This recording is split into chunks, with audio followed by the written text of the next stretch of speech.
ఇప్పుడు పిల్లలు చాలా వరకు మనము గారాబం చేసి చెడగొట్టేస్తున్నాము అంటారు కదా.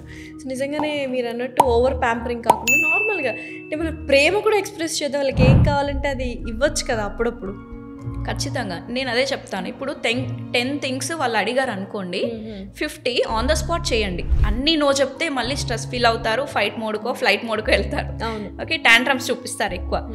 సో 50 థింగ్స్ ఖచ్చితంగా చేయండి. నెక్స్ట్ 50లో ఒక 20 to 30% డిలే చేయండి. ఓకే, మీ దగ్గర డబ్బులు ఉన్నాయి అది కొనడానికి, but still you have to wait.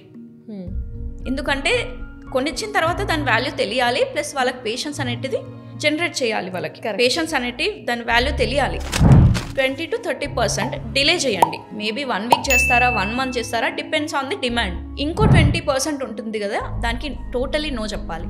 Okay, totally no అంటే ఫస్ట్ ఈ 50 థింగ్స్లో ఏమొస్తాయి, ఏదైనా మంచి బుక్ కొనుక్కోవడం కానీ, okay, which is useful for them, ఇది కరెక్టే, ఇది చేస్తే వాడు బాగుపడతాడు అనేది 50 థింగ్స్లో ఖచ్చితంగా మీరు చేయండి, ఆన్ ది స్పాట్ చేయండి.